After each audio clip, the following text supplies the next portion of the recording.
Les amis, j'espère que vous allez bien, que tout se passe pour le mieux pour vous. Ouais, je suis dans un décor inhabituel. Je vous avais promis de vous faire parfois des vidéos un peu en extérieur, etc. Mais le problème qui se pose en fait, c'est que malheureusement, aujourd'hui, je ne pensais pas qu'il allait pleuvoir. J'espère que vous m'entendez bien, j'espère que le décor vous plaît. Regardez, il y a des petits arbres derrière, des petits sakuras. J'ai mis un petit décor mignon pour évoquer des choses qui peuvent parfois rendre nerveux ou nous mettre en colère. Parce qu'on va revenir sur le Real Madrid d'hier en fait, qui se qualifie contre Manchester City en les éliminant chez eux au tir au but, après avoir mis 4 buts en 2 confrontations sans avoir perdu un seul match des 2. Et bien entendu, je m'attendais à cela en allumant certaines chaînes télévisées dont je tairais les noms, dans certains chroniqueurs dont je tairais le nom. C'est une honte absolue, je vous le dis et je vous le redis, qu'à chaque fois que le Real se qualifie, il y a toujours une volonté. Moi, je peux comprendre un fan qui est aigri, mais un fan aigri n'a pas sa place dans quelque chose qui va parler à la France entière, dans un plateau télé qui est payé pour son expertise. Ça, je trouve ça honteux, personnellement. Et ça en devient un jeu pour beaucoup, malheureusement. Donc moi, j'envoie ce message.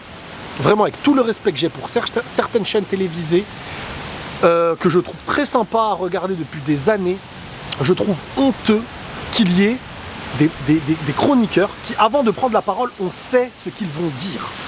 On sait exactement, en fonction de quel joueur, quel coach ou quelle équipe, le discours avant le match, peu importe le scénario.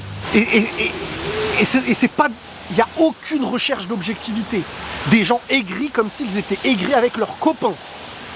Et là, j'en parle parce que ça devient injuste que des gens allument une télé, chaîne publique ou privée, j'en sais rien, mais c'est injuste. C'est injuste d'avoir le droit, après des matchs historiques qui marqueront l'histoire, que ce soit des matchs plaisants ou pas à nos yeux, ou qu'on soit content ou pas que le Real se qualifie, c'est honteux d'avoir un comportement en disant que le match aller est un match moyen, ouais bon, parce qu'en fait City n'a pas tapé le Real, donc il y a frustration de certains, et derrière ils sont dans l'idée de se dire on va jamais mettre en avant le Real parce que c'est devenu notre jeu de taper sur le Real. Il y avait, mais j'imagine, au retour cette idée que le Real allait se faire taper. On pensait tous que le Real, au vu du match aller, au vu du retour de l'année dernière, allait subir et souffrir, voire se faire taper. Et il y en a, ils étaient prêts à se frotter les mains jusqu'à ce que dans le Real réussissent à se qualifier. Et là en fait la frustration extrême arrive dans des plateaux télé et viennent nous dire des choses comme, et je vais vous les citer, hold up, ils ont rien fait, l'impression de voir l'Atlético, ils ont tous été derrière, c'est nul, tu peux pas être entraîneur du Real ce soir, et si tu leur trouves leur trouver des circonstances atténuantes, on a ce discours parce qu'ils... Et on tient, peut-être, les gens tiennent ce discours parce qu'ils se sont qualifiés. S'ils perdent, c'est un scandale. Si c'est pas le Real, tu n'en reviens pas, ça devient honteux, c'est des équipes roumaines. Le Real joue toujours comme ça. Pff, les gars, heureusement que, et Dieu merci, j'ai la chance d'avoir du monde qui me suit. Parce qu'on peut un petit peu créer la balance de cette honte absolue, de certains propos, de presque haineux, de cracher sur le Real, sur un accomplissement collectif comme ils ont pu l'avoir, et s'arrêter toujours sur l'aspect qui arrange. Quand le Real se fait taper, on va mettre en avant City. Quand le Real réussit à se qualifier, on va décrédibiliser. Maintenant, moi, écoutez, moi je vais essayer de trouver et de vous dire un petit peu et de contrecarrer un petit peu vos habitudes. Déjà, il n'y a rien à évoquer de positif pour le Real. Pour eux, il n'y a rien. Ni aller, ni retour. Ok, je vais prendre la parole d'Ancelotti et de ce qu'il a dit. C'était la seule façon de gagner contre City. La seule. Nous avons défendu de manière spectaculaire. Rodri, nous ne nous attendions pas à ce que Madrid soit aussi défensif. Alors. Il ne s'attendait pas à ce que le Real soit aussi défensif. Avec une équipe composée de De Bruyne, de Foden, de Bernardo Silva, de Grealish et de Haaland. Le seul aspect un peu défensif, c'est Rodri. Mais tu t'attendais à ce qu'ils t'ouvrent la porte et qu'ils te disent « Entrez !» Tu mets une équipe hyper offensive. C'était totalement attendu au vu du match retour qui est chez eux. Et les gens pensaient que le Real allait se découvrir. Écoutez, il y a deux équipes. Pep, le Manchester City de Pep, et de l'autre côté, le FC Barcelone de Pep. Ces deux équipes-là Si tu veux jouer à la baballe contre eux, vas-y, fais-le. On va t'oublier parce que tu t'es mangé une raclée. À un moment donné, faire 2 matchs contre City, en perdre aucun, marquer 4 buts, tu peux avoir des regrets sur le match aller. Et en plus de ça, tu te qualifies chez eux au tir au but. Tu n'as perdu aucun match contre Manchester City, la meilleure équipe de son prime là en ce moment. C'est le prime de Manchester City, c'est pas le prime du Real. Quand c'est le prime du Real, c'est les autres qui reculent. Et aujourd'hui, on vient se dire, ouais, mais machin. La tactique du Real hier était attendue. Il y a eu à certains moments une volonté de sortir un peu plus. Ancelotti, des fois, qui disait sortez un peu plus, essayez d'aller presser plus haut. C'était impossible. Leur football était basé sur un rouleau compresseur. Possession de balle, sans aucune perte de balle. Il te pousse dans ton camp. Mais quelle réaction tu dois avoir? Tu dois dire non, moi en fait, je vais accepter. Je vais sortir, je vais manger 6 buts. Et à la fin du match, tu vas dire City a explosé le Real, tu te qualifies pas et bye bye. Ils accueillent chez eux 2 matchs sans victoire. Tu les élimines chez eux. Ils n'ont pas trouvé la faille. T'as mis 4 buts. C'est un hold-up de mettre 4 buts. On me dit c'est l'Atlético. L'Atlético joue comme ça depuis des années et ils font ce qu'ils veulent. Parce que moi j'ai toujours défendu, j'ai toujours dit ça peut être frustrant, mais je trouve un mérite si tu gagnes comme ça. Parce que pour gagner, il faut marquer. Faut marquer. Et l'Atlético ne va pas toujours au péno. Le Real ne joue pas toujours comme ça. Le Real cette année est une équipe qu'on a trouvée assez séduisante même. Habituellement on pouvait se dire vas-y, ils n'étaient pas hyper séduisants. Mais cette année on a quand même eu un Real Madrid assez séduisant. Et pour un match où parfois dans des moments de difficulté contre Leipzig, qui ont poussé surtout sur la fin, contre Leipzig c'était un peu honteux. On est d'accord, on en a parlé, la vidéo elle s'appelait le match de la honte, un truc comme ça. Par contre, contre City au retour, parce qu'à l'aller, t'as quand même fait un bon match, hein, même si à deuxième mi-temps t'as été dominé, mais t'as fait un bon match, t'as mis 4 buts. Mais 4 buts, c'est pas du hold-up. Donc maintenant, t'as des personnes qui disent oui non mais moi je parle que de ce match-là. Alors moi j'ai envie de vous dire, cherchez toutes les analyses de ces personnes quand ils sont dans un plateau, quand le Real se qualifie à partir des 8e de finale en Ligue des Champions. Et vous verrez s'ils ne parlent que de ce match. Ou quand le Real fait des bonnes choses, on s'arrête que sur ce qui ne plaît pas. Oh mais l'arbitrage, oh bah ils ont pas joué, oh mais ils sont qualifiés, ils sont encore qualifiés.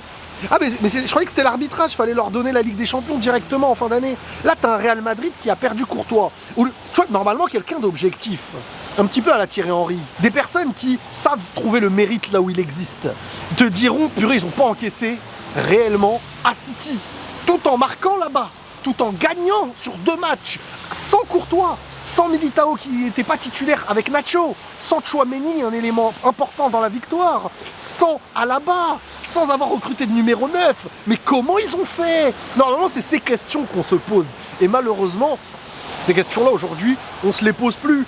Parce qu'on préfère dire, par frustration, le Real n'est pas une équipe qui a joué hier, mais qui aurait joué hier contre City. Mais surtout, qui aurait sorti City dans leur stade hier? Moi, c'est ça la vraie question que j'ai envie d'avoir. Qui sur 2 matchs cette année en Ligue des Champions, avec un City qui accueille au retour, les aurait éliminés si ce n'est le Real Madrid? Vinicius, 3 passes décisives. Ça doit être 3 passes hold-up, hein, peut-être, sont tombées du ciel. Un hold-up pour moi. Le hold-up, si vous voulez dire que le hold-up c'est t'as été dominé, mais tu t'en es sorti, il n'y a pas de problème. Mais la manière de définir le hold-up selon les gens et les plateaux, c'est enlever le mérite d'une qualification sur 2 matchs dans lesquels tu as été battu aucune fois et tu les as éliminés en marquant 4 buts.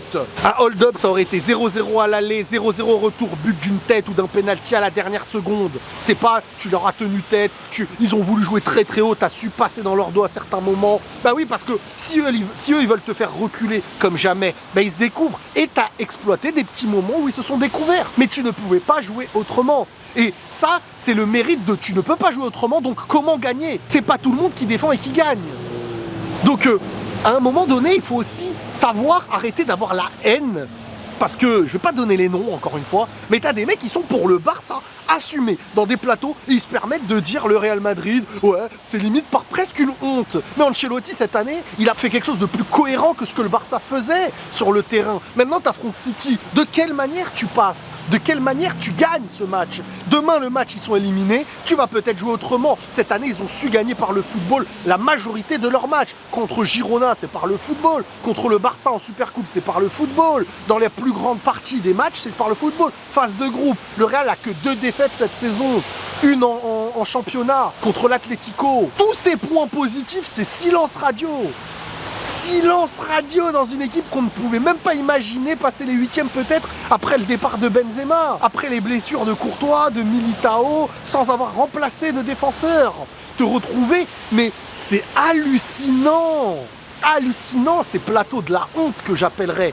Franchement, c'est honteux. Votre haine qui vous bousille, vos analyses, et vous êtes assis et payé sur un plateau à vous retrouver à discuter sans aucune idée de attends, on va mettre le professionnalisme. Le mérite, on le trouve dans quoi? Comment on le met en avant? Quels sont les points positifs que le Real qu'on peut évoquer au Real? Ouais, moi j'ai pas aimé, mais le but c'est pas de ce que tu aimes, parce que le fait d'aimer, déjà ça dépend de qui tu voulais passer. Et on sait que certains sont des amoureux de Pep Guardiola. Et ça c'est tout un mérite, Pep Guardiola mérite d'avoir des gens qui sont amoureux de son football. Mais quand tu élimines Pep Guardiola, faut aussi se dire par quel travail et quelle stratégie t'as mené à faire cette chose-là sur 2 matchs.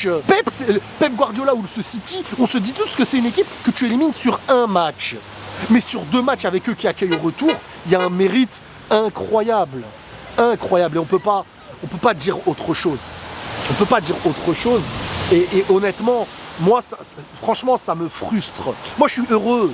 C'est les larmes des chroniqueurs qui sont anti-réal qui coulent. Mais c'est honteux parce que ce que vous présentez aux gens qui ne peut-être qu'au grand public du football, ce n'est pas l'analyse du football, le mérite qui a permis d'amener à telle chose. C'est ouais, moi je voulais pas, le football de Pep doit toujours gagner. Donc en fait, vu que Pep a un meilleur football, et ben dès le début de saison, vu que c'est leur phrase favorite, donnez-la dès le début au Real Madrid, ben alors donnez-la dès le début à Pep Guardiola, vu que tu sais qu'il va avoir le meilleur football. Mais le meilleur football, et ben à un moment donné, avec tes armes, vu que vous êtes tous contre la Super League et donnez la chance aux plus petits, le Real hier était plus petit. Et ce plus petit, c'est la beauté du football. Oui, le Real était plus petit hier. C'était pas les mêmes armes, et ça s'est vu sur le terrain, avec les absents, le Real qui n'a pas encore de numéro 9. Ouais, le Real hier était plus petit. Comment un Real plus petit, mais plus grand par son histoire, va tirer son histoire en leçon et faire sortir la meilleure équipe des dernières années? Sans le Real Madrid, Manchester City, je vous le dis et j'en suis convaincu, les 3 dernières Ligues des Champions, ils la prennent. Avec le Real Madrid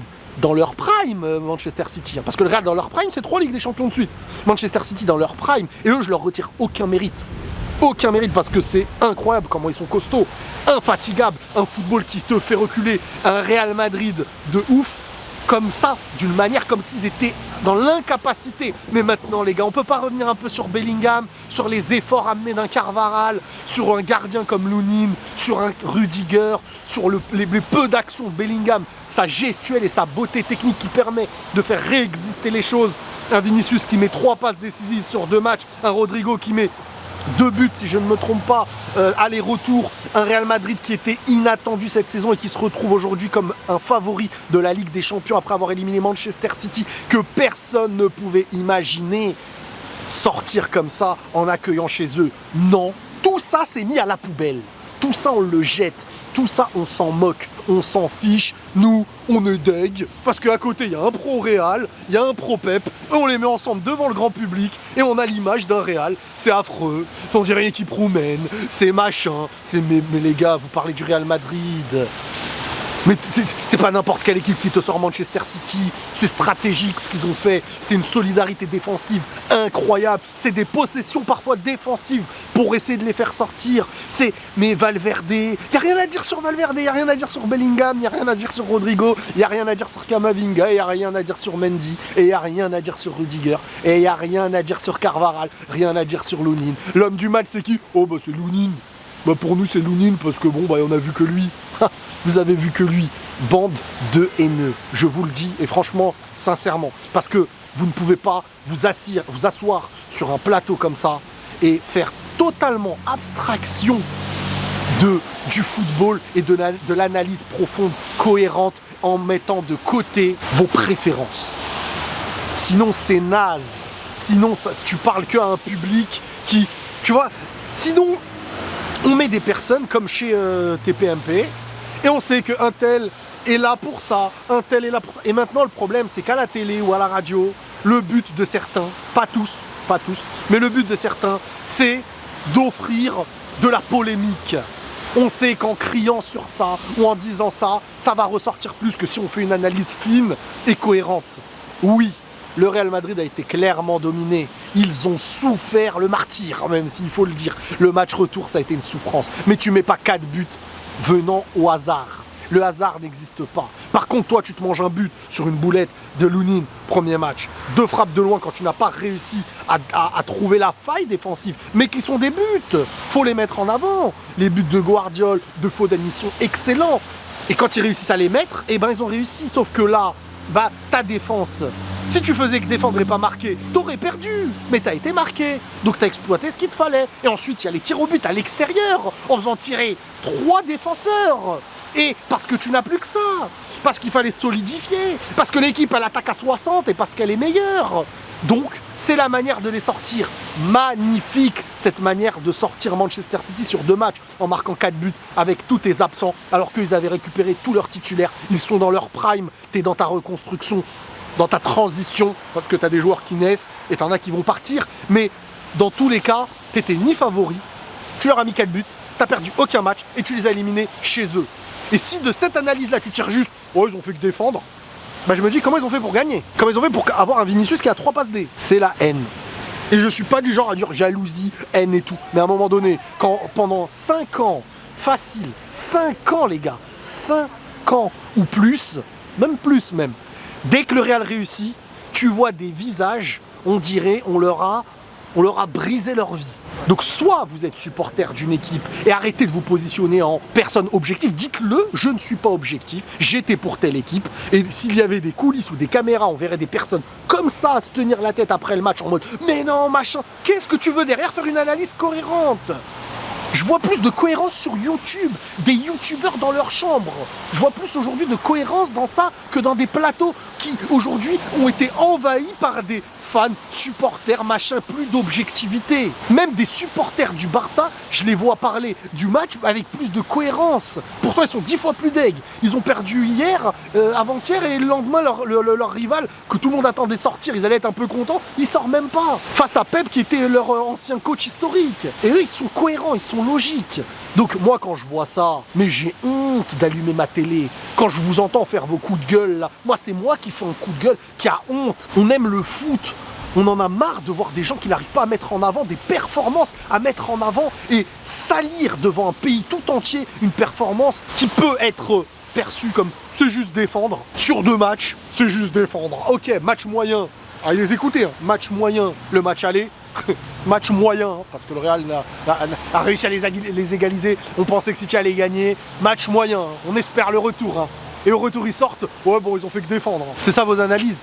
Bah alors faut arrêter, faut payer des gens pour faire des vraies analyses. Voilà un petit peu moi, mon véritable objectif, c'est de me dire que quand j'allume ma télé, que j'ai des personnes qui sont censées mieux connaître le foot que moi, c'est que j'apprenne des choses, non pas qu'avant d'allumer la télé, je sais un tel ce qu'il va dire en fonction de la situation. Je sais, j'ai pas besoin, avant chaque match, dites-vous que vous avez un tel qui est pro Pep Guardiola, donc si Pep sort, même s'il fait une compo naze, même s'il fait un truc, il va être défendu. De l'autre côté, t'as des pros, de l'autre côté, t'as les anti-réal. Peu importe ce qui se passe, car l'autre fois, ils ont fait une émission spéciale, 30 minutes, arbitre volé, machin, truc, Carvaral, un tacle, un jaune. J'ai jamais vu une émission revenir 30 minutes sur un jaune.